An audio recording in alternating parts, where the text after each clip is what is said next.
Hello, everyone. Welcome to this McGraw-Hill Education webinar, Teaching Students to Write Like Reporters. I'm Colleen Schumacher with McGraw-Hill Education, and I will be the webinar moderator for today's session. Before we get started, I'd like to go over a few quick housekeeping items. This webinar is being presented in listen-only mode, which means that you'll be able to hear Dr. Fisher, the presenter, but he will not be able to hear you. However, that doesn't mean that you cannot participate. We, of course, want to hear any questions that you have, so just type those questions into the panel on your toolbar, and we'll address those at the end of the presentation. In addition, we are recording this session, and we will be sending it to you after the webinar so that you can share that with your colleagues or review Dr. Fisher's presentation as well. So joining us today is Dr. Douglas Fisher. Dr. Fisher is the Professor of Educational Leadership at San Diego State University and a teacher leader at Health Sciences High and Middle College.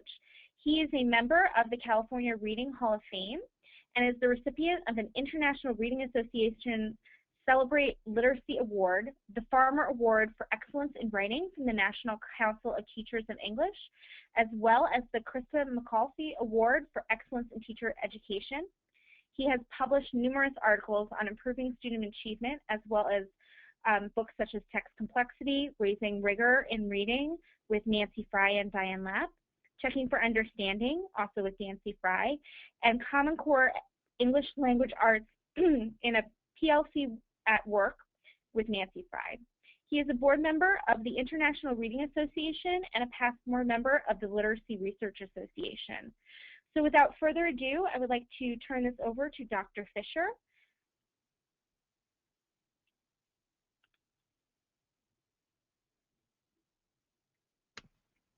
Dr. Fisher. And there. Hello. I think we got it. So there's my screen that you're all seeing. Welcome to my laptop. I am sitting in sunny Southern California. I hope you are all doing well. Thank you for joining me here today. We're going to talk a little bit about writing and the focus that we have now on writing like reporters, which is probably not how we thought about writing in the past. And we're thinking more and more about the kinds of writing that students should be doing and the demands for things like evidence and investigation in their writing. And as we think about new expectations for writing, we think about three general text types. And in a lot of places, this becomes confusing because people are used to talking about genres. And the standards now call for us to think about text types and those purposes of those texts. And people are fairly familiar with these outcome statements with writing now when students are going to learn to write arguments, and what that looks like in kindergarten and second grade and fifth grade is different than what it'll look like in 11th grade, but overall they're going to write these arguments and support their arguments with these claims with evidence and reasons. They're also going to write informative text, explanatory and informative text that convey ideas through the selection and organization and their thinking around the content. And then, of course, we still have narratives that are using details and storylines and personal experiences and those kinds of things. So we have these three big text types. One of the activities we do here in San Diego is we give people a bunch of genres on little slips of paper in an envelope, and they have to organize the genres by text type. So if you were saying like historical fiction, where would you put it? Essays, memos. So we're trying to show relationships between the text types and the various genres that students can work with. We think of these as three big buckets. There's explanatory informative text, opinion argument text, and narrative text. And these are three big buckets in which we can put a whole bunch of different genres of text that students will produce. And the big question that I have been struggling with is, are we teaching writing or causing writing? And I think in a lot of cases, even early in my career, I would assign students a writing prompt. I would give them a prompt, expect them to write in response to that prompt, then I would give them feedback on their response in an effort to improve the quality of their writing. And yes, of course, we used rubrics and we talked about what voice was and transitions and all those things. But really, we didn't teach writing according to text types. We mostly caused writing. And one of the other things I've been thinking about is, how is your practice, you personally, me personally, different in 2015 than it was just a short number of years ago? This happens to be from a kindergarten classroom, a language chart, and I think the big difference is that their kids are now using evidence. Yes, we have talked about No David for a lot of years. We've read No David, we've discussed No David, but I don't know that we've analyzed it to produce evidence for the things we think about at his character. That's a bigger difference now. The role that evidence plays in the writing that students do.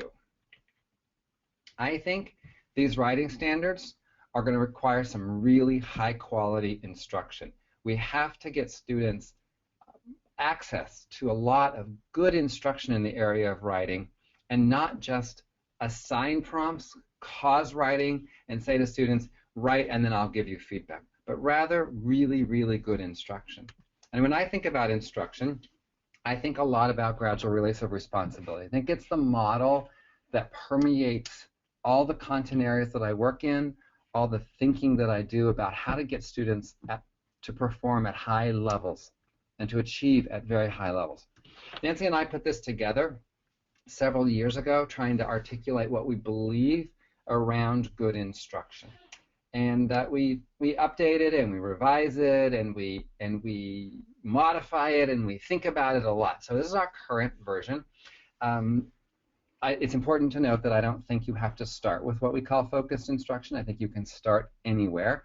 I do believe all four of these components are important and necessary when teaching.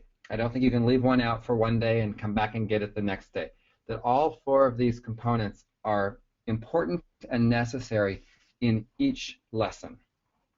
I'll start with collaborative today just to reinforce the idea that you don't have to start with focused instruction, that you can start anywhere in a lesson. Collaborative learning is student-to-student interaction.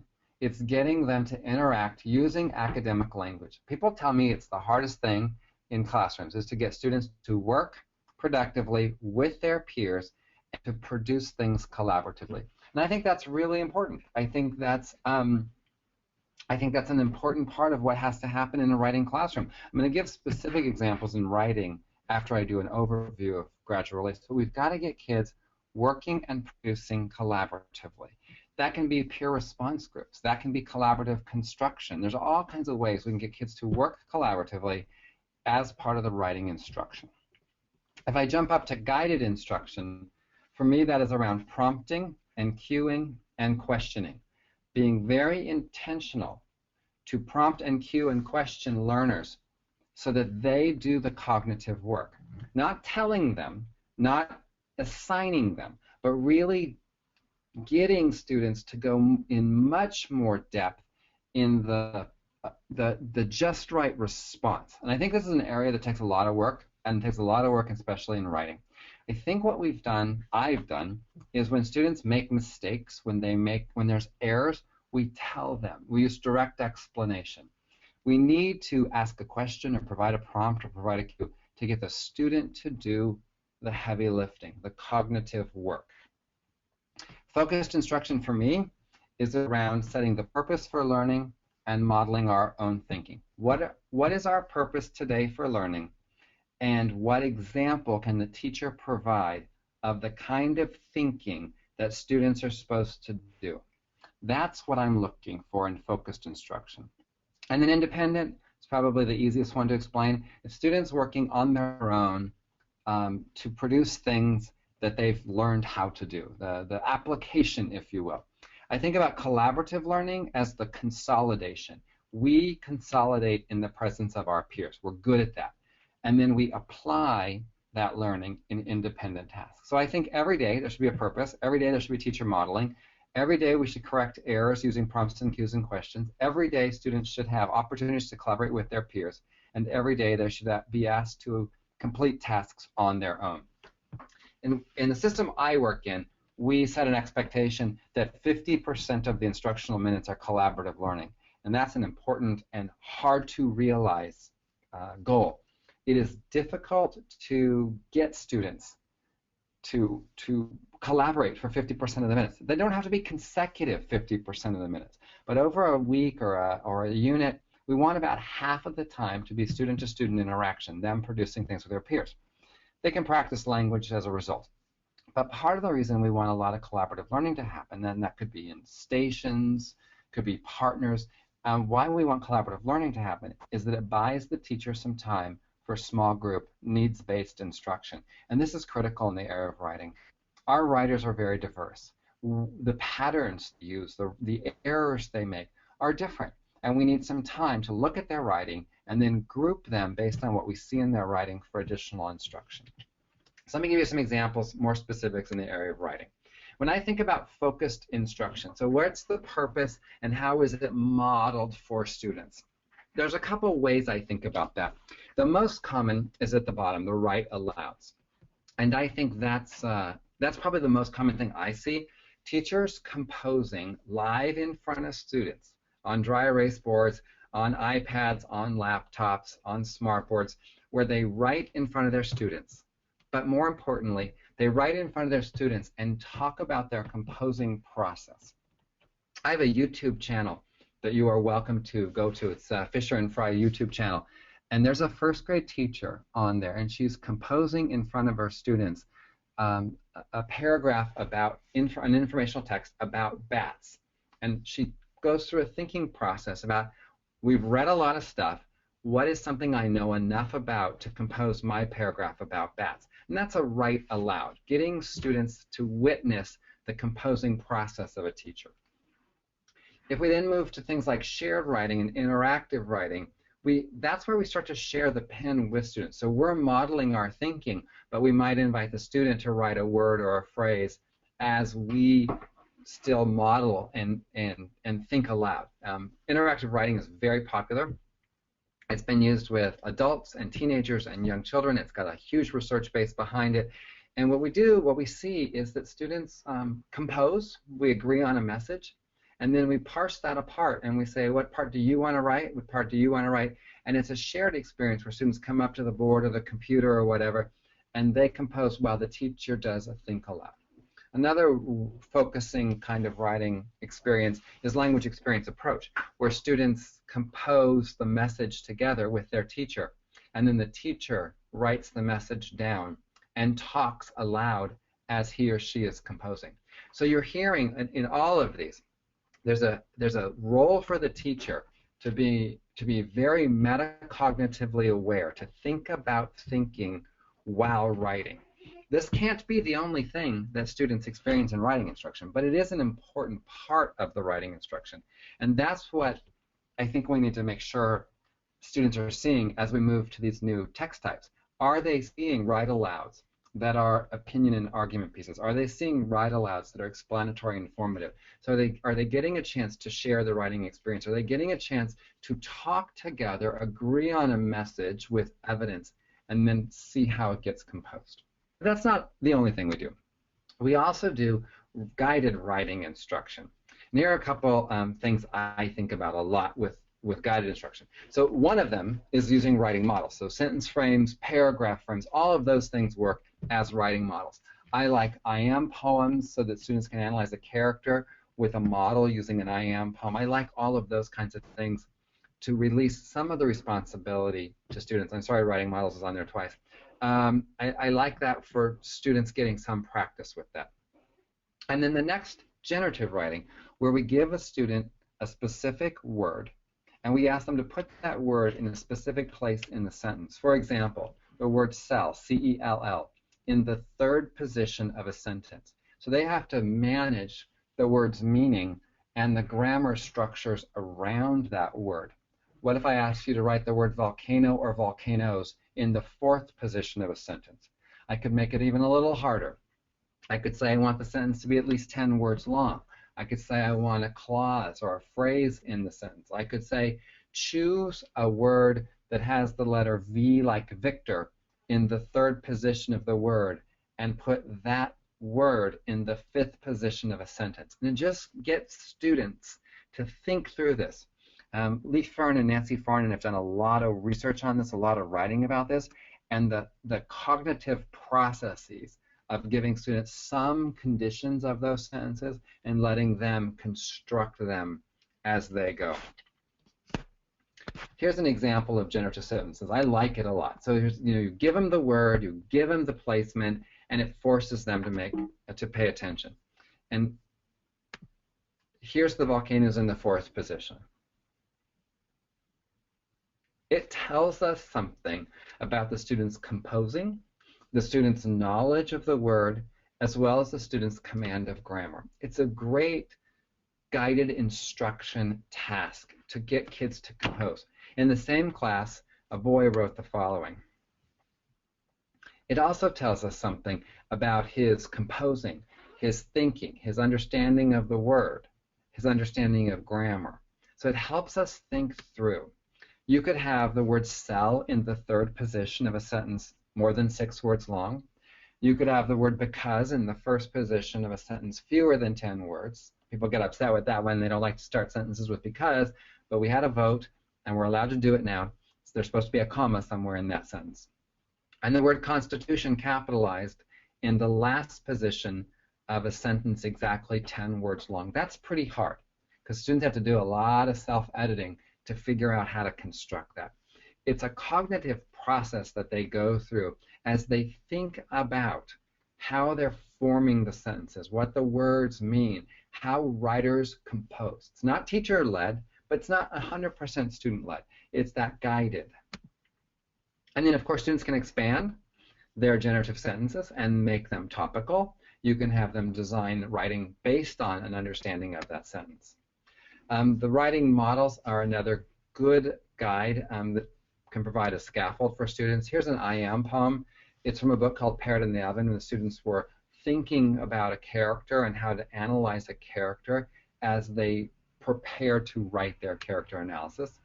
There's also writing frames. Gerald Graff and his colleague and wife in Chicago have done a lot of work on the value of writing frames and helping students apprentice to more academic writing by providing them frames. Not too long ago, people would criticize writing frames, and they would say they are a crutch, or they, or the students become dependent on them. And there's a fairly strong base of research that these can apprentice kids into the cognitive processes that writers use. It forces them to produce writing that is stronger than they may produce right now. So I'm a very big fan of writing frames and helping kids then modify those frames as they incorporate them into their own habits. This one, you're all watching my computer. I forgot to fix that. I apologize about that. Oh, remember this? Remember review, review, review, review. Collaborative writing. How to get students to work together. One of the ways is progressive writing. And this is a really interesting process. I use this a lot in my work with kids. That you give a topic, and each student in the group, they could draw the topic out of a bowl, out of a computer. It could be assigned to them as a station. Each student writes a sentence on that topic, and then they pass their paper to the person to the right. And they have to read that sentence and add a sentence that makes sense based on what the previous sentence was. So it takes a little bit of thinking, a little bit of work. Then they pass the paper to the right again, and the papers keep going around. And they're learning how to stay focused, stay attentive in a collaborative way. Group writing is a little bit like progressive writing, but it's a group agreement, and they compose together before they write anything down. So it's about a conversation on a topic, and then they agree on sentences and they record them. Author's chair is when students get together and they share their writing with a small group, and they get feedback and from the group. Verse is the last one, peer response, which is more of a partner response. Jay Simmons, several years ago, wrote a very interesting article called Responders Are Taught, Not Born. And he argues that we have to teach students how to respond to each other's writing in a collaborative way. And if we don't, they use global praise and micro edits. They say things like, I like your writing and you spelled this word wrong. we have to actually teach peer response in a collaborative environment so that when they read each other's work, they know what they're looking for and can provide more productive and concrete feedback. Author's chair we use when there's going to be group feedback, but not the whole class. Peer response is typically a one-on-one kind of thing.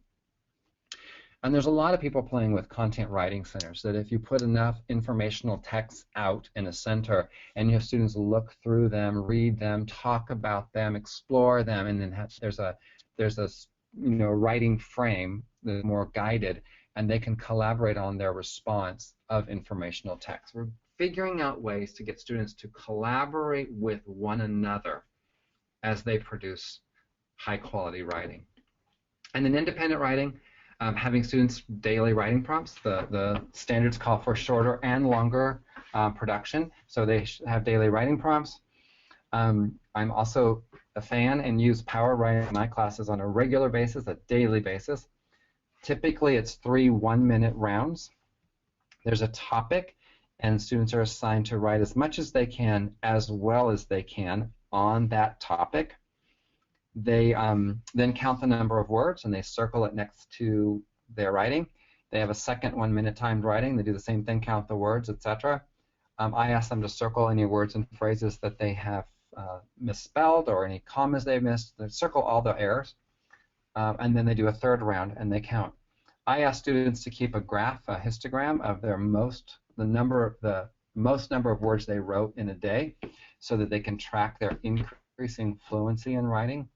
I do get a little criticism of this. Again, there are a number of studies out about writing fluency that kind of get ignored because people are all about reading fluency, but there's something for being able to be fluent in your writing because you have something to go back and edit. You have something to take to the conference. You have something to work with a small group on. So I do think power writing is an important part of an overall writing curriculum. It's not a curriculum by itself just to get kids to write a lot of words fast, but there is something to the fluency of ideas, the flow of ideas.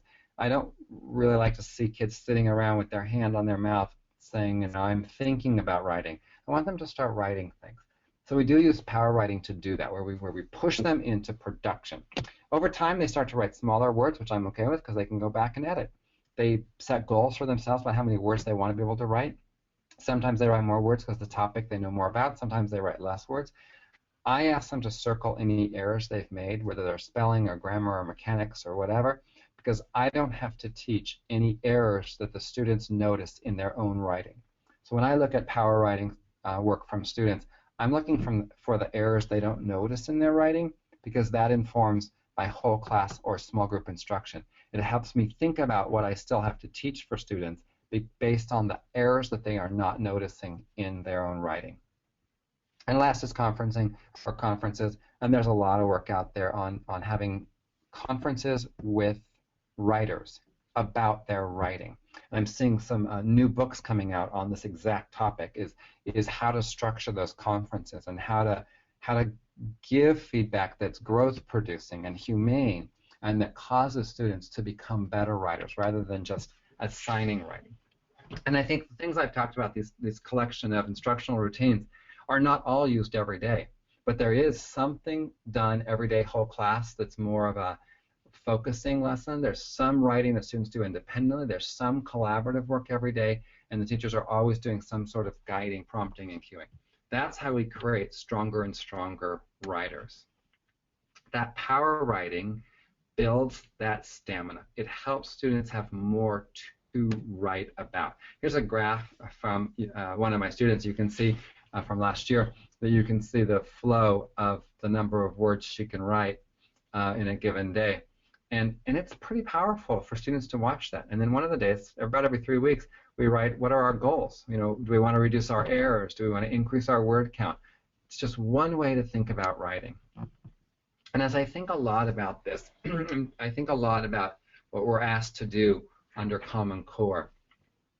Part of the work we have in classes is to build our students' strength, whether that's in reading or in writing or oral language. And then part of it is to build their stamina. And I think some of the writing instruction that we do, the write alouds, some of the guided instruction, is more complex than students can do by themselves. And I think that's really appropriate. There should be higher expectations where students have to stretch to get there. And then some of what we do in the writing instruction should build their stamina. And for me, that's where power writing comes in. It's really about getting students to have lots of short pieces that are fluency focused, and then to build their strength, those longer pieces that are focused on development and revision. And I think that's why the standards are saying we need both. We need the shorter pieces and the longer pieces, because we have to learn to build that strength through our instruction as well as our stamina. If we rely only on one or the other, writers won't develop in sophisticated ways. It's hard to write a long piece. Trust me, I write a lot. It is hard to write a long piece all at once. It is easier to write short pieces in bursts, and then when you get a bunch of them, sit down and put them together into a longer piece. I have to write every single day to produce the volume I produce. I can't just sit down after 6 or 7 days and then produce a chapter. I have to write short pieces and then go back to those pieces and put them together into longer pieces. And that's what writers do. Nancy talks about stringing words together, laying down the bricks. It's a development, it's a habit that we have to get in with students. And all of these, both the short pieces and the longer pieces, should require evidence. Where is the evidence? Often the shorter pieces are simply a writing prompt based on a specific line out of a text. Like we take apart one line or one quote and we have them write about that. The longer pieces are more prompt-driven, and it's really helping students to make those decisions about the evidence that they're using in their writing. This one, the argument one, is the one that seems hard. I think we've done a lot of work in the last couple decades on having students write explanatory informative texts and narrative texts, and we've done a lot of work on persuasion, but less on true arguments. In grades K-5, it's more around opinion writing. There are some elements of argumentation, and there's some claims and some explanations that justify or the reasons. And then as students get older, it's really about argumentation, to change the reader's point of view or bring action, or etc. And there are some differences between argument and persuasion, and I think they're subtle, but I think they're important differences. If we're teaching opinion argument writing, students have to know that they're making a claim. They have to know that the evidence supports that claim, and they are responsible for making the connection between the evidence that they have collected and the claim they have made. When I look back on some of the work on persuasion, it was more about an aggressive attempt to change the reader's opinion. Often persuasion writing is one-sided. It presents the data in alignment with the thing we're trying to persuade. An argument is more balanced, if you will. It's more like, here's my claim, here's the evidence for my claim, here's how I see the connection, and then I'm recognizing that not everybody doesn't agree with this. There's some counterclaims or some contradictory information out there. And that's as we get a little older with students. And the younger students, it's about, what's your opinion? Why do you have this opinion? How are you backing it up? I was in a kindergarten classroom with a teacher named Lisa, who was reading with students one of my favorite all-time books that I've ever had. It's a book called The Day the Crayons Quit. It's an awesome piece of text. You can use it with all kinds of ages. It's a collection of letters that crayons write to their owner, Duncan. And Lisa had done several close reading lessons. And she'd gotten students to understand, what pink crayon was saying versus gray crayon and black crayon and tan crayon and peach crayon and yellow crayon and orange crayon. And she got them to understand the perspectives. And then she opened the door and she said, she gave them choice in their writing, and she said, some of you, I would like you to decide what's your opinion. Is orange or yellow right? And there's an argument between those two crayons in the book. You can choose that, but not everybody wants to choose that. That's one type of writing you can do based on this book. The other, she said, If you want to use this book as a mentor text to write narrative, you can do that. And this one girl that I followed over to the writer's table had decided that she was going to write a series of letters from her shoes to herself based on the book that they had read. She's 5 years old and she's already thinking about this. Another student said, another option was to solve a problem presented by one of the crayons. And one of the girls wrote back to the pink crayon who had said, Duncan, my owner Duncan, you've never used me because you think I'm a girl crayon, that's not fair. And she wrote a letter in response to pink crayon arguing that it wasn't fair that Duncan had decided not to use the pink crayon. I'm just so fascinated to watch students being allowed to have an opinion and being required to back that opinion up with some ideas or evidence from the text. That's different than we used to teach in persuasion. We're getting students into the idea that you can have an opinion, you can make a claim or an argument, but you have to back it up with evidence. And by the way, if you want to watch Lisa teach The Day the Crayons Quit to her kindergartners, that is also on YouTube, a very good lesson with them. If we move to more formal argument writing, as I was kind of going through with earlier, here is a claim. Now the standards call for formal argument writing with older students. But parts of these, teaching students that there's a claim, why can't that start in 4th grade? Why can't that be in 3rd grade? Evidence. Now, the backing and the counter-arguments might wait till later, the qualifications might wait till later, but I'm watching classrooms in elementary where it's very clear, the teachers say, what's your claim? Do you have evidence for that claim? How have you connected the evidence and the claim? They're becoming more prepared. That kindergarten class I was telling you about with Lisa, they are asked in the beginning of the lesson on day 2, where is the evidence? How do we show evidence? What is the claim we're making? She was using those words with her kindergartners, and they're having this awesome conversation about what they believe based on reading that text. I put an example up here so people can see the difference of claim and qualifications, evidence. I don't have to read this to you, but take a look at this argument.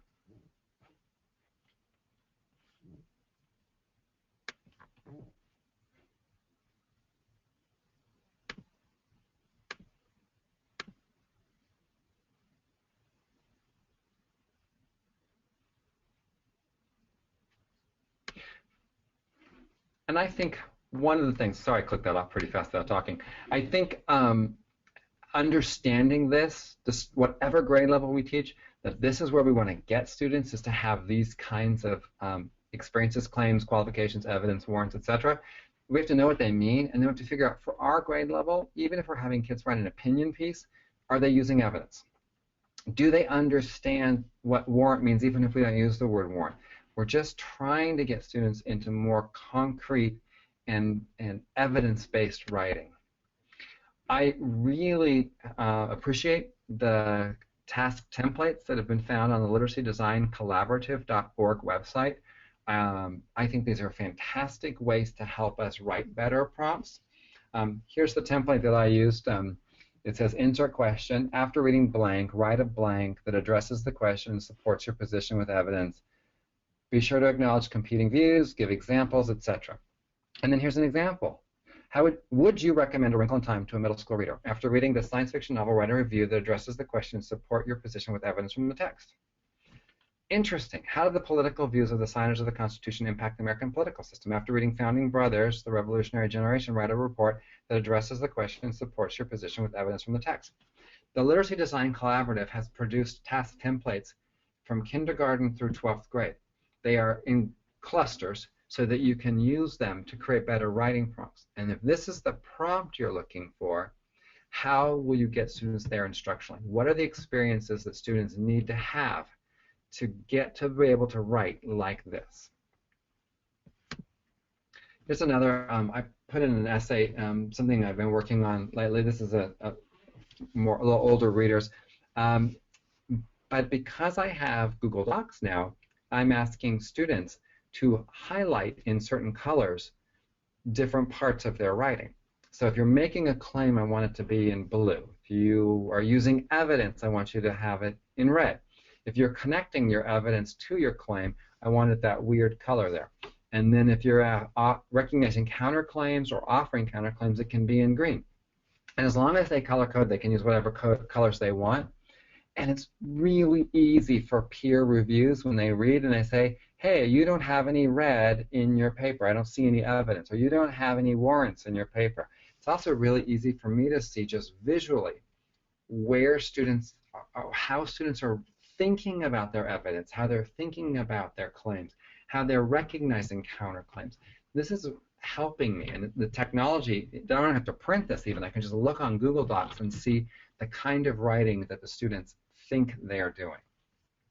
I think I'll pause there and we'll take a couple questions. I see there are people online, and maybe you have some questions that you are wondering about, thinking about. So, hi everyone, it's Colleen Schumacher again. I just encourage you to add any questions into the question area on your sidebar, and we'll kick them over to Dr. Fisher so he can answer them.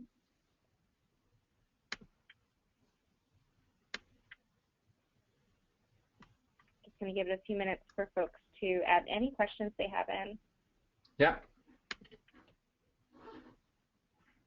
Oops. Now look what I did.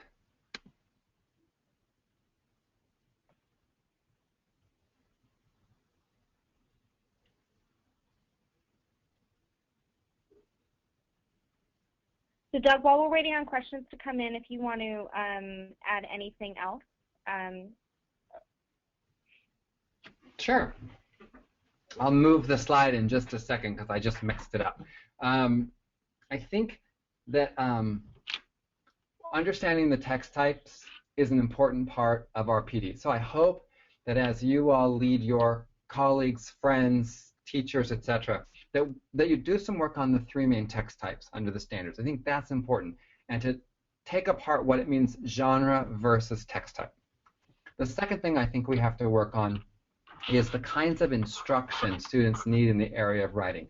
We've been very focused on reading instruction, and I think we've done a really good job understanding reading instruction in the last decade. But we need to apply some of that same knowledge to our the flip side of the coin, the writing that students are doing. How can we apply good, strong, like gradual release models to writing? What are the whole class lessons, small group instructional lessons, independent tasks? So we need to think through, and I gave you some examples of instruction that would fit in each of those four categories. But we need to think through that. And then we need to make sure that our prompts guide students to produce the kind of writing we're looking for. We have to be careful about what we write in the prompt, so we don't ask students to speculate or only focus on their own personal experience. There's nothing wrong with a writer's talking about his or her personal experience, but if it doesn't answer the prompt, it doesn't work. So I think some to-do lists, as I've been thinking about increasing the expectations in writing, is first, again, to understand the text types and genres. Second, to think about the different kinds of instruction students need, whole class, small group, collaborative, etc. And then to update and revise those prompts so that students know what kind of writing we're asking them to produce.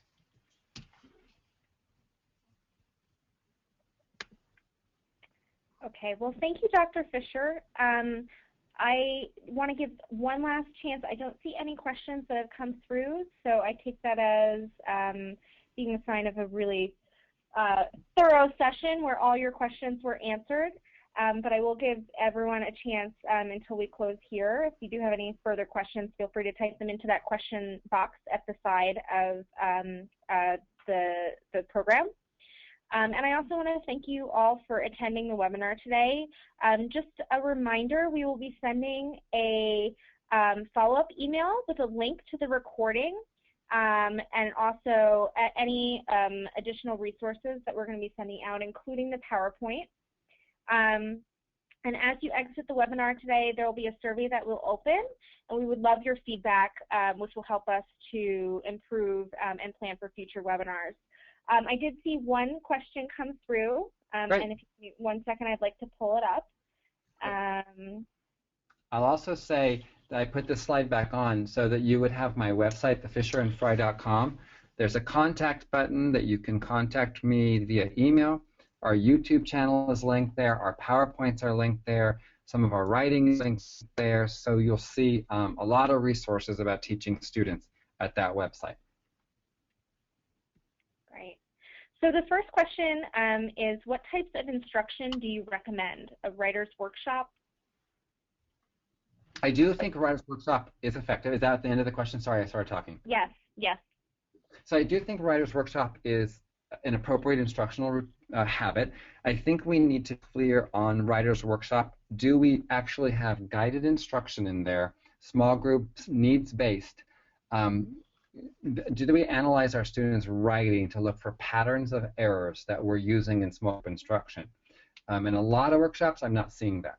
I am seeing the mini lessons, the focusing lessons. I am seeing collaborative work and independent work, and I want to make sure we're also looking at, these 4 students just missed it in the area of voice. I'm going to meet with these 4. We're going to do a lesson on voice, and so I think we need to think through that and update that part of it. I also think when we look at workshop, the lessons, mini lessons, etc., have to be aligned with the standards, and we need to look at updating our mini lessons to match the text types that students are expected to produce today.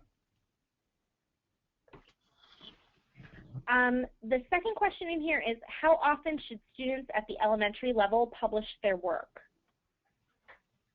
I think every other week at least students should publish their work.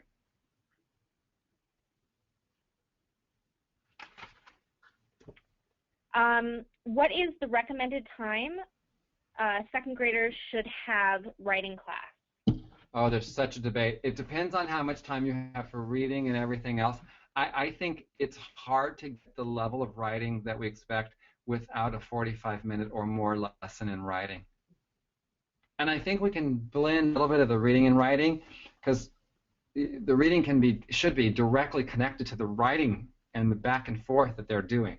But to really teach writing well, we need time for it. We have to devote time to it.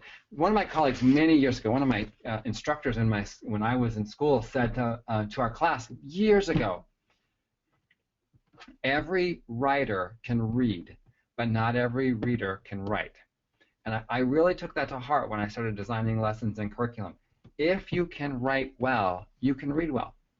And we've got to make sure we put on the instructional attention to get students writing, because it helps their reading. There's a relationship. Yes, they still need to be taught to read and to think about complex text, but they've got to be producing that writing.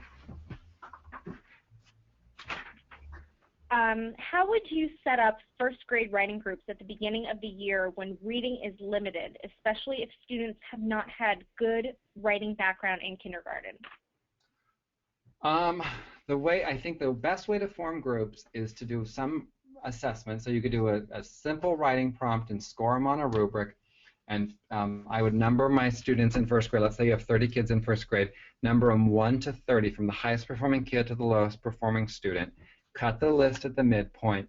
Put the 2 lists side by side and form the groups across. So if we're working on a group of 4, it would be student 1, 2, 16, and 17. The high performing students with the mid-performing students, mid-performing students with low-performing students.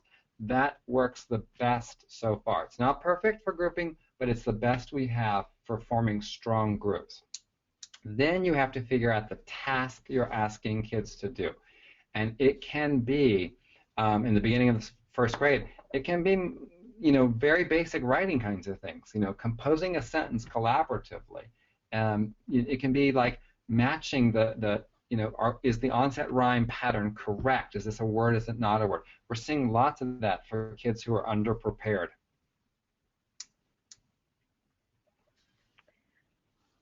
Where does choice fit in your recommended instructional process? Did you say choice? Yeah, where does choice fit into your recommended instructional process? I think there's a lot of places that choices come in. So choice comes in on the independent writing. I think choice comes in a lot when teachers, I call it, what did the text inspire you to do? That after doing this close reading, everybody doesn't have to do the same writing prompt. They have to understand the various ways to write, and they get choice in how they demonstrate. I also think we should have kids doing research and investigation if they want to do that. Sometimes they write, sometimes they do research and investigation. So I think for me, that's where choice comes in, is building in the independent tasks. A lot of times, prompt, if you give like on a power writing, if you give kids a topic, a general phrase, there's a lot of places they can take that based on the topic. We also see lots of writers' notebooks and writers' journals where students learn to write on their own, things that they care about, open-ended prompts, and then they also have to learn to produce the on-demand kinds of writing.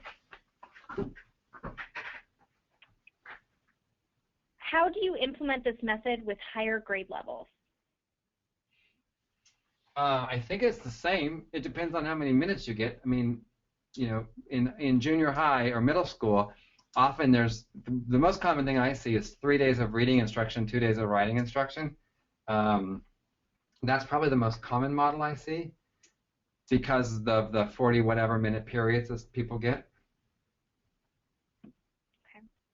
Okay. Do you have any thoughts on daily oral language and teachers using this format to address editing and writing? I think you should stop doing that. I don't think I have looked and I have not been able to find any research on DOL that works. It might teach kids to be good editors, but I don't think we can ever say it teaches them to be good writers. Okay, so I think that ends our questions. Again, I wanted to thank everyone for attending and thank Dr. Fisher for his time. Again, we'll be sending some follow-up communications with a link to the recording, the PowerPoint, and some additional resources from Dr. Fisher. And again, we also appreciate it if you would, as you exit the webinar today, take a survey to give us some additional feedback.